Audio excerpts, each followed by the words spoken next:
Wonderful. Well, if you're ready, we can go ahead and kick off. I'm very excited for this session. I'd like to welcome Chia Suan Chong. Let me know if I mess that up. No, To talk about intercultural communications. So I will hand it over to you. Thank you. All right. So hello, everybody. It's good to be with you despite being in lockdown here.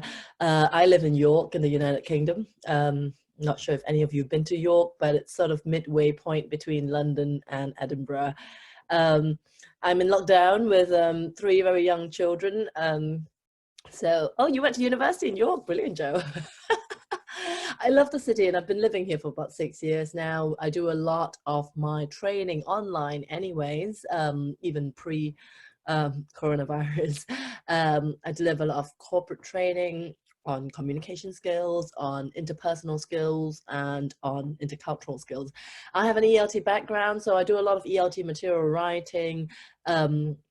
And previously, I used to work at International House London, and it was lovely to see that quite a few of the presenters today have something in common. I suppose many of us went to university at King's College London and did our master's degree in applied linguistics and English language teaching there. So it's really good to see that. I saw Helen's, the previous presenter's graduation photo, and it brought back lots of memories. I took a photo in exactly the same spot, which is how I knew that we went to the same university. So hello, everybody. If you went to King's College, leave a message in the chat field and say hello.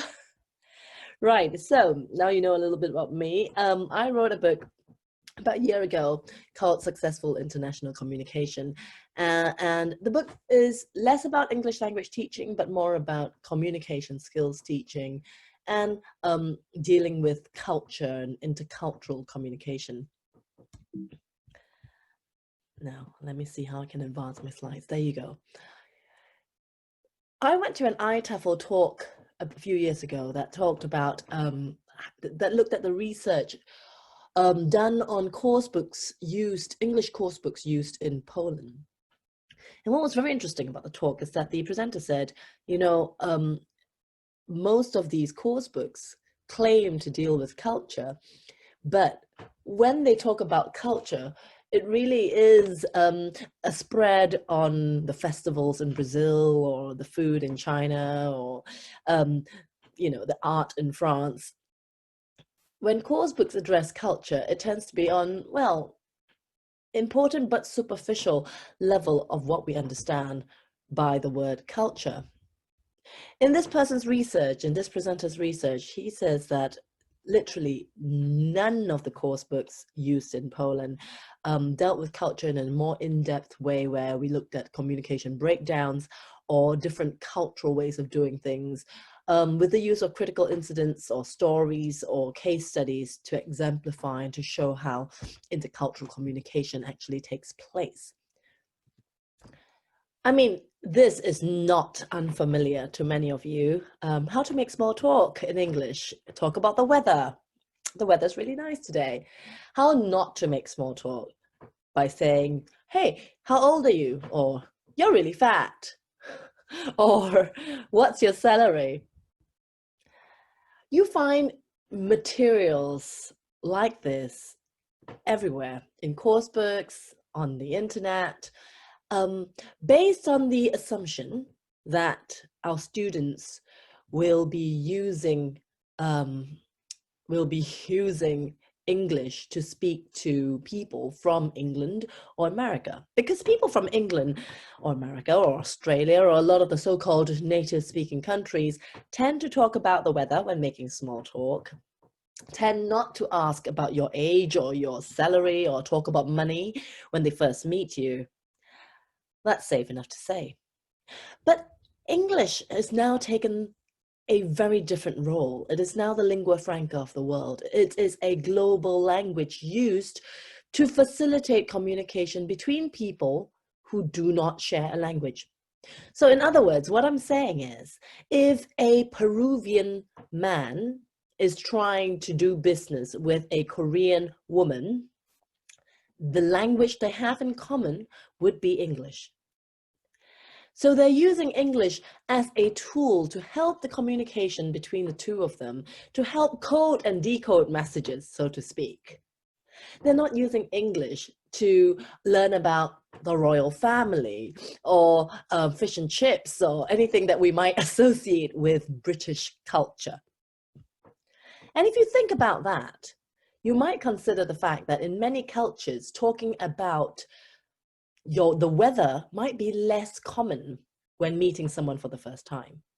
Perhaps talking about your age in certain cultures, like in Vietnam or in Korea, might be really, really common, because in those cultures, if you don't ask about someone's age, you wouldn't know the right language to use, because in Vietnamese and in Korean, the language we use, the respectful language, the polite language you choose to use, is highly dependent on the age of your conversation partner, if they're older than you or if they're younger than you. My Korean students used to get really surprised when I tell them that I don't know the ages of most of my colleagues when I was working at International House London. But you don't know the ages of your colleagues? How is that possible? How do you address them? Well, in English, we just say you, don't we? Having said that, people who speak Latin-based languages like French, Italian, Spanish might realize that there are different ways of saying you. You might have a more polite form of you, like vous, to address someone who you know less well, or perhaps is of a more higher status than you, and so it's like a formal you. And then you've got the more informal you, like tu. However, in Vietnamese and in Korean, the relationship and the status of the person has nothing to do with the you that you choose to use. It is entirely dependent on age. And so, surely in a culture like that, asking for someone's age is extremely important to start a conversation off. Putting age aside, some people might prefer to start conversations about things that they own. I bought a new iPhone recently, I bought a new car recently, perhaps demonstrating, or we might call it showing off, but maybe in some cultures, it's not really showing off with bad intent. Perhaps in some cultures, that is a way of making your status known, especially in more hierarchical societies. Thank you, Linda. How many kids do you have, or are you married? Might be very common questions in small talk in Japan. So as you can see, small talk really varies across cultures. What we talk about and how we talk about those things can really vary. And to make assumptions that just because you're learning English, you have to make small talk the British way might be presuming, might be very presumptuous. So my suggestion to teachers is consider how your students might be using English, their cultures, and perhaps talk about the way we make small talk. Have a conversation where there are no right or wrong answers to this, but have this conversation. Use this slide that you see in front of you and have this conversation with your students. When we type into Google, German culture or French culture, we are always confronted with images like this, lovely lists, neat lists of do's and don'ts, right? In France, do this, in Germany, do that. And, if life were this simple, it would be much easier. As human beings, we like to put things in neat little boxes. We do that with grammar, don't we? This all belongs to the present perfect, and then this all belongs to the present continuous. And then someone tells you, hold on a second, the present continuous can be used for the future too. And then all your previous assumptions just get thrown into disarray and you get all confused again. And that kind of is what life is about. A metaphor for life, may it be. And culture is exactly like that. We like to generalize things and put things into neat little boxes. But then as soon as we really get to know that culture, everything that we knew about before might get thrown into disarray. The other thing I think about Google is it's great to Google do's and don'ts lists. And they're very easy to Google. They're very easy to apply.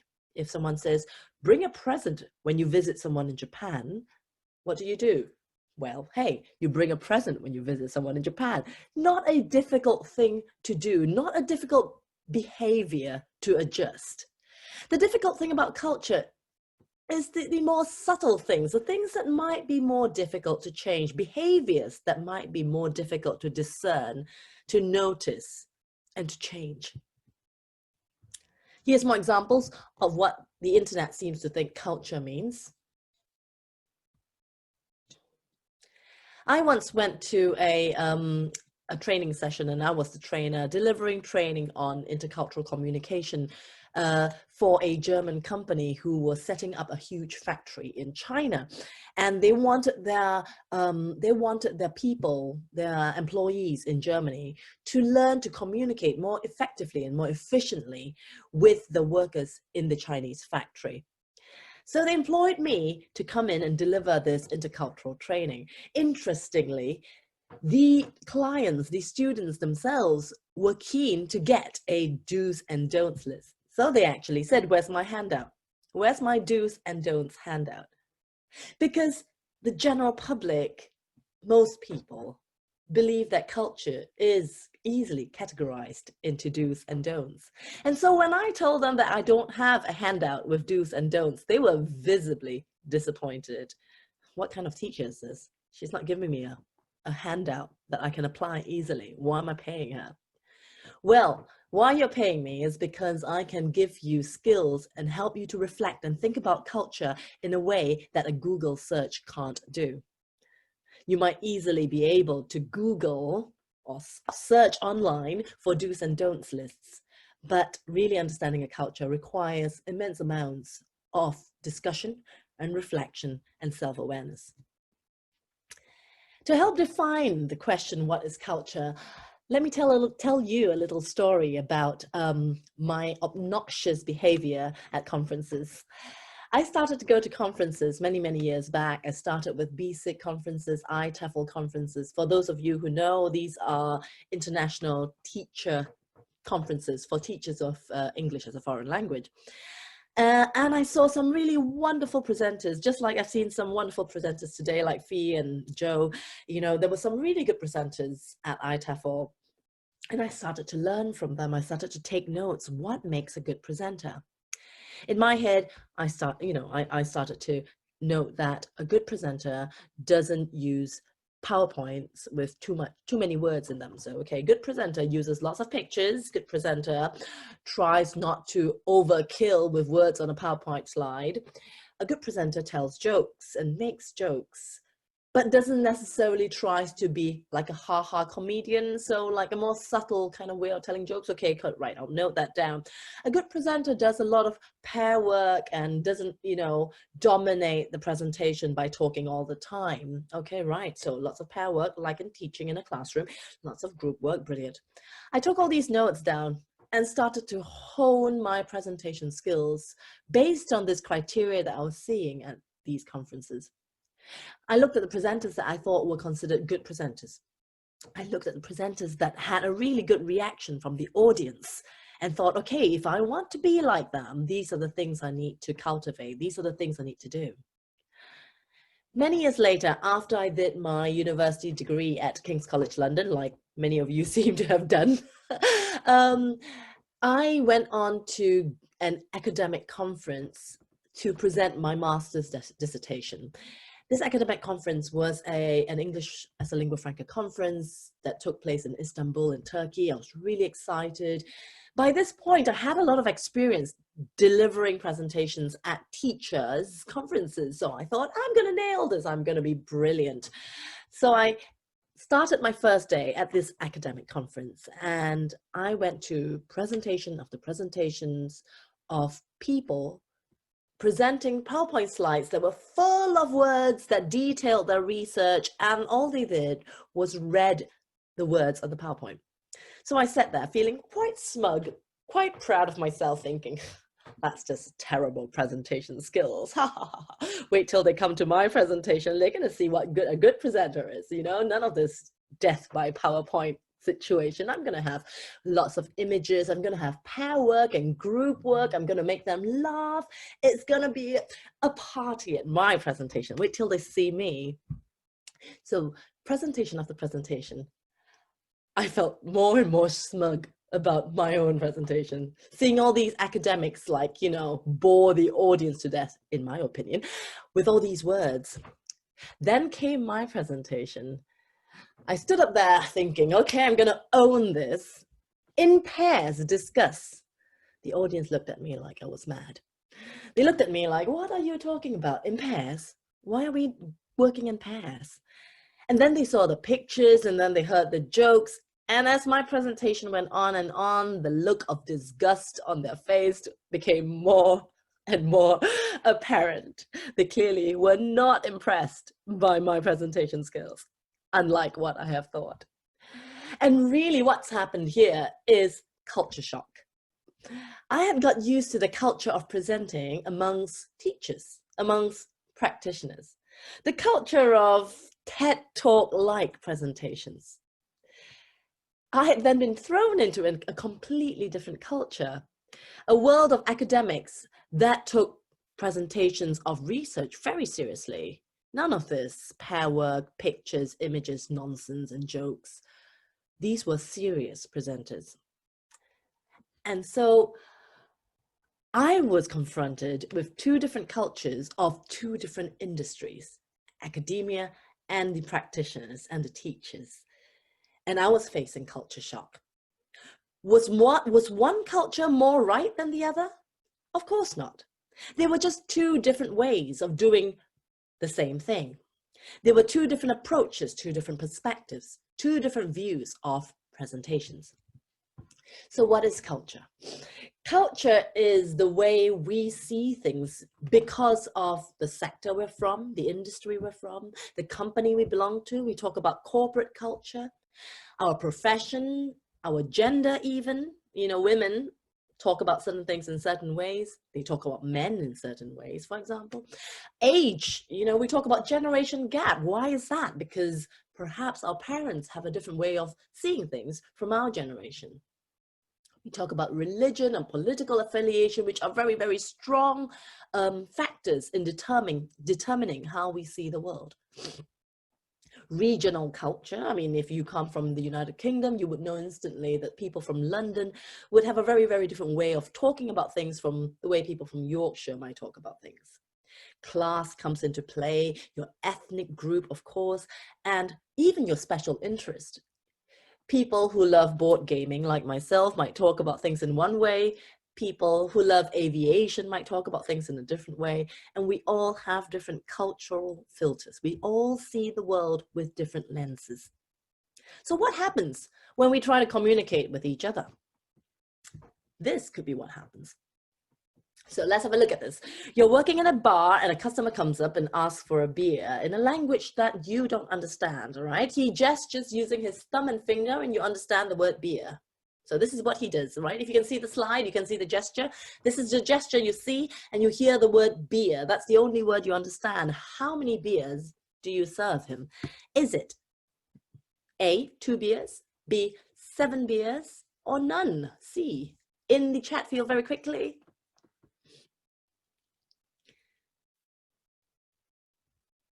Ooh, says Melanie. Okay. It's interesting. Some of you are saying A and some of you are saying 2. Different cultures, perhaps. All right, A, B, or C. A, B, or C. Depends on the culture. But for yourself, Rolf, for yourself, if you were working in the bar in your country, okay, right, C. None. Okay. Aggressive behavior. That looks like a gun he's pointing at me.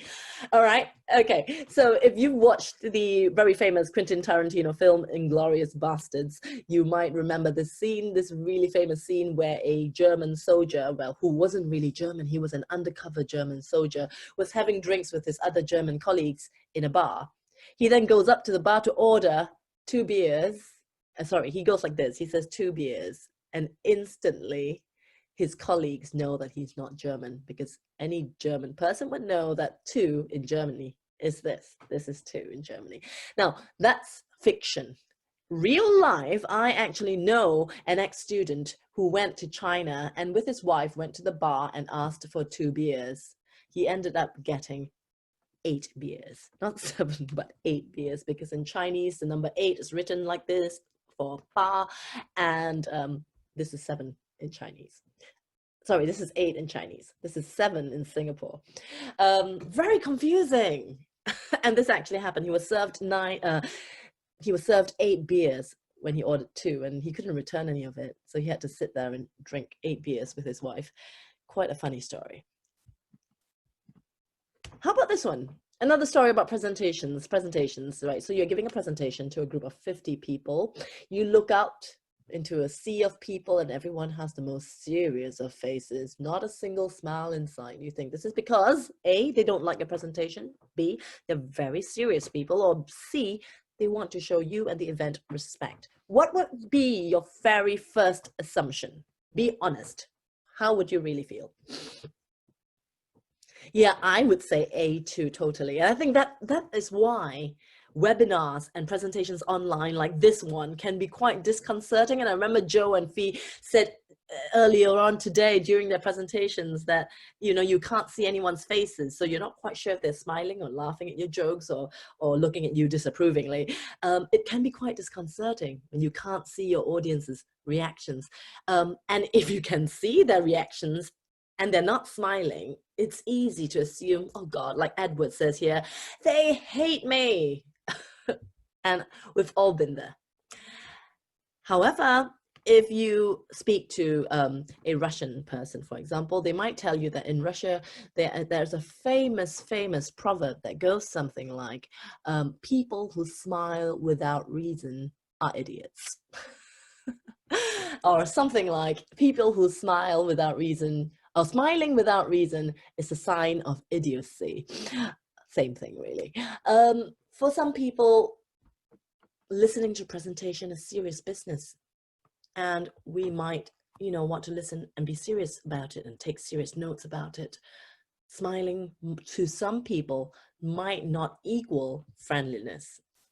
Smiling to some people might equal being frivolous. So the way we interpret things as small as smiling could simply be different internationally. Thank you, Paul, for your comment about how English language teachers might find it harder to present online because interaction is so important in ELT. And I think, you know, that is so true. And I did a presentation, a webinar for Macmillan a month or so back about how we can do the communicative approach online. And it was focused on basically that, how we can really get that interaction going despite facing the challenges of teaching online. Let's look at the next one. So your boss is reprimanding you for something you've done. Do you look at him in the eye, look at his nose, or look at the ground? Now, as you can imagine, these are very cultural issues, right? With certain cultures, looking at someone in the eye is a sign of interest, earnestness, and being sincere and honest. In some cultures, looking at someone in the eye when they're reprimanding you, when they're telling you off, is a sign of rebellion. It's a sign of saying, I've done nothing wrong, so what? In some cultures, looking at someone in the eye when someone's telling you off, it's saying, I've done nothing wrong. I'm telling the truth. Believe me.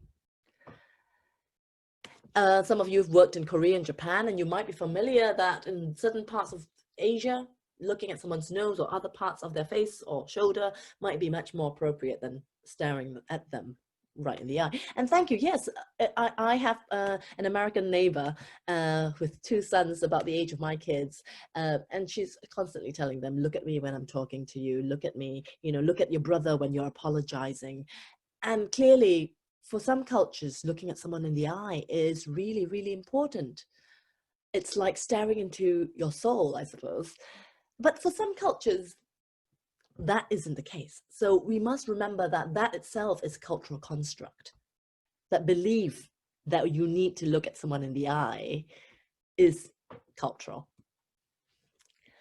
I thought this was a really good example of the kind of intercultural misunderstandings that really does happen. These are the things that you can't solve with a simple do's and don'ts on a Google list. Right? So you have your dog saying, you smell terrible. What's the occasion? The words you smell terrible might mean one thing to some people, but it might mean something completely different to others, to other species, for example. I love this quote by George Bernard Shaw. He says the single biggest problem in communication is the illusion that it has taken place. Why am I telling you this? Because as English teachers and English students, we are trying to learn a language to enable ourselves to communicate. We are enabling ourselves by giving ourselves this important tool called English so that we can communicate with more people. And for most of our students, the moment we're using English, we are communicating internationally. For most of my students, using English means that they will be communicating interculturally.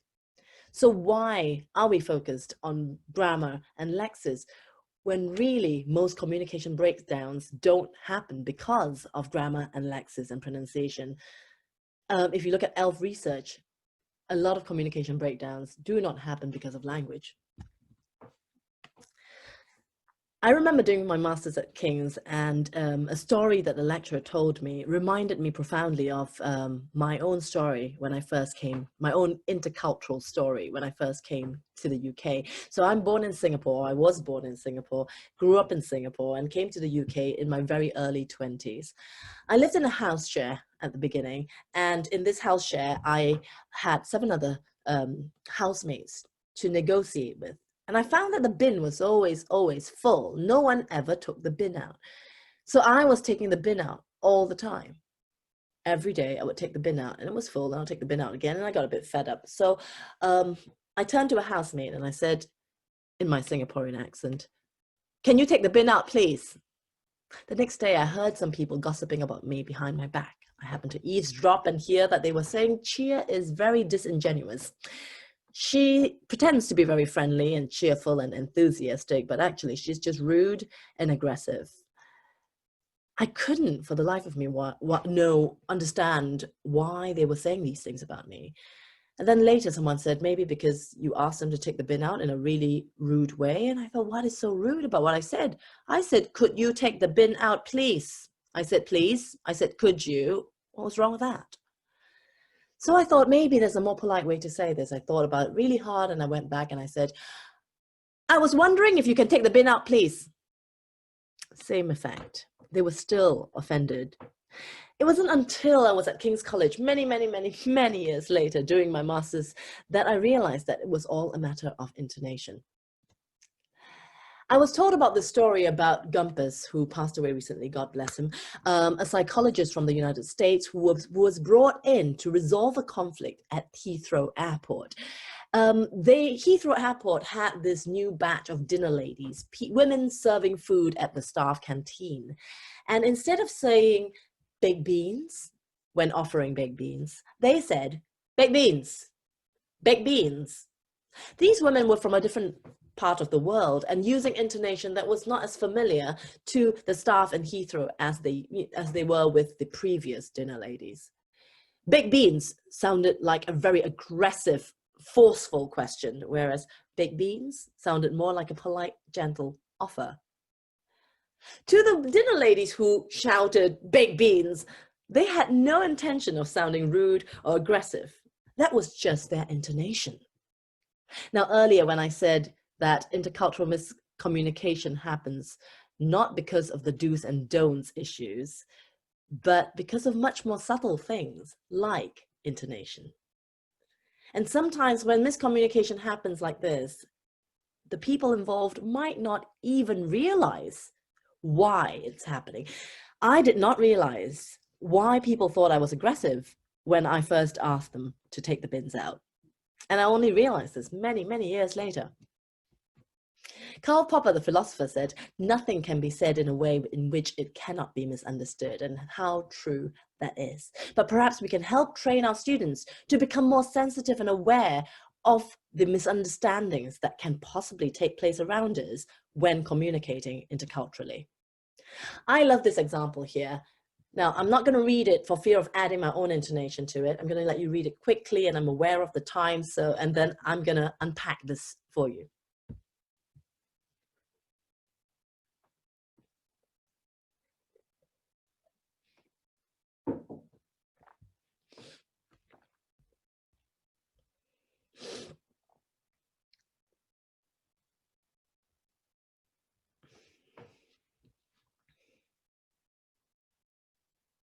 Right. So if you can, in the chat field, what do you think is happening here?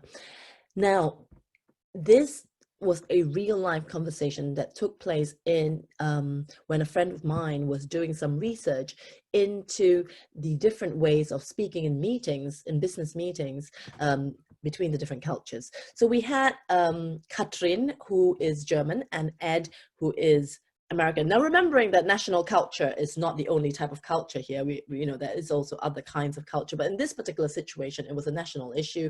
We had Ed, who is American, who then was interviewed straight after this meeting. And he said of Katrin, "Oh, these Germans, they're so negative. Every time I suggest something, I'm trying to accommodate, and all they say is the problem is, they're so negative." When interviewed separately, Katrin said of Ed, "These Americans, they can't make up their minds. I was clearly interested in his proposal, but he kept changing the proposal." To Katrin, the words "the problem is" not a negative one showing disagreement or showing negativity.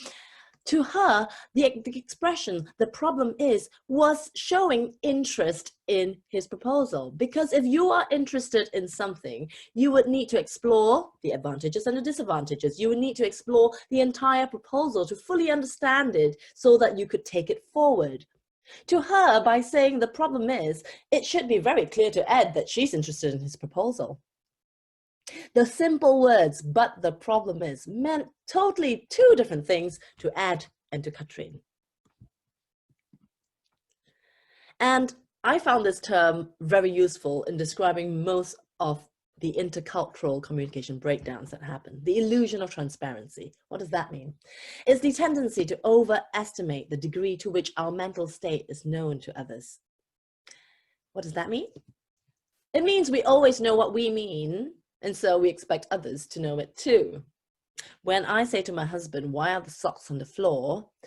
I mean, put them in the laundry basket. I don't mean give me a detailed 5-page essay about the reasons why you put the socks on the floor, which my husband then, proceeds to do. "My socks are on the floor because when I came into the house, I took them off," and then, no, I don't need to know this. I just want you to put them in the laundry basket. But why did you then say, "Why did you put the socks on the floor?" Why didn't you just tell me to put them in the laundry basket? We could go on and on. We live with people and we assume all the time that they know what we mean when they might not necessarily know what we mean. I can see the time ticking away, so I'm going to move very, very, very quickly to my final slide. Have you heard of the Pareto Principle? I'd often talk about adapting, and one of the key messages in my book, Successful International Communication, is learning to adapt to different cultures. But adapting doesn't mean giving up your identity or giving up yourself. It just means giving it a try. If that's my style and that's their style, how about adapting 20% of your behavior and getting 80% of the results that you want? All it takes is 20% of adaptation. You can still keep the 80% of yourself, and perhaps you might see huge results that might come from you trying and giving it a shot. So thank you very much for listening and for being here today. Thank you, Melanie, for inviting me. I've really enjoyed this. I hope that's given you some food for thought. If you have any questions, any comments, please do feel free to type in the chat field or get in touch with me on Twitter, on LinkedIn, on Instagram. And we can keep this conversation going. Thanks, Paul. Great. Thank you very much. Thank you so much. We're just so thrilled to have you join us today. And I am not an English teacher, but so much of what you said applies to meetings, business, any number of interactions. So it was very, very helpful and useful. Thank you. Thanks so much. Thank you. So we have another session that will be starting up here in a few minutes. In the meantime, I'm going to put a plug to ask for, if you have the ability to, please donate to one of our selected food bank charities or to your own local food bank. One of our goals of this Teach-a-thon is to help raise some money for food banks that have been specifically really hit by the COVID-19 virus, or crisis, I should say. So please, if you can give, wonderful. If not, we're just so happy to have you here today and joining us.